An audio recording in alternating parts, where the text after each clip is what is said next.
I have been observing and photographing the sky for 30 years now. To get closer to the stars, I've had to distance myself from civilization, just as my astronomer friends do. The traveling this requires has revealed to me the amazing diversity of this unique planet of ours, lost in the immensity of space. I'd like to share with you some of these high places of astronomy.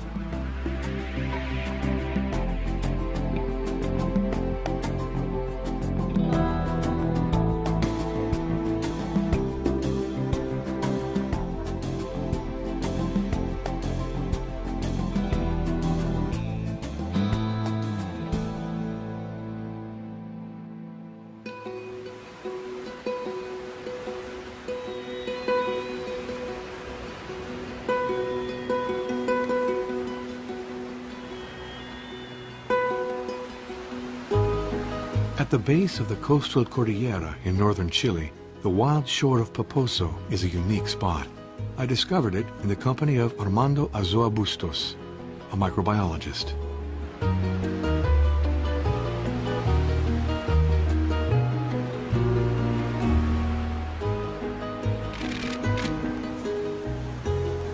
Do you get that?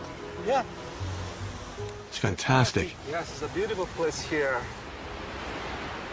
It's not very warm, this coast. Have you ever swum in there? Oh, no, not me now. Not this time of the year. Yeah. The water here is really cold. It's about 8 to 10 degrees Celsius, maybe. So if you compare that with to Tahiti, in that direction is Tahiti. If you go straight forward there, or you go that way, find Rio de Janeiro, here you have a very different place, although we are in the same latitude. And that's explained because of the Humboldt current. The Humboldt current is precisely coming from that way there, from Antarctica. And it goes up to the continent here, this way, up to north. And it's loaded rich with all kinds of nutrients. And because of that, you have a lot of sea life associated to it. It's very humid too, as you can see. I mean, it's all covered with clouds now, which are really fogs. And fogs are explained because of the same reason, mainly because you have the Pacific Ocean here, very cold area, and you have the mountains here blocking all these clouds, all the fogs coming, and they are stopped here. Here you get to see some plants, but if you go there, inland, you get to see nothing.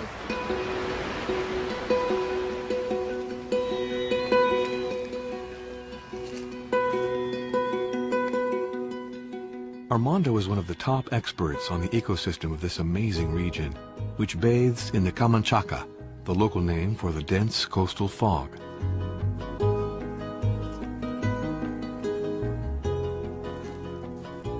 Just above the fog cloaking the Pacific Ocean hides the world's driest desert, the Atacama. The sky there is extraordinarily pure, which means that it draws astronomers from all over the world. I discovered this place some 25 years ago in the company of European astronomers, planning to build their largest telescopes there, something they've now done. With their gigantic mirrors, they've already begun to reveal the secrets of nebula from which new stars are born. These astronomers are piecing together the history of the galaxies, including our own, the Milky Way. But they want to go even further. In order to observe heavenly bodies as yet invisible, these European astronomers are going to build a gigantic telescope with a diameter of 39 meters on a mountain in this desert. It will be the biggest mirror ever built, and with it, these astronomers hope to get a glimpse of the very first instance of the universe.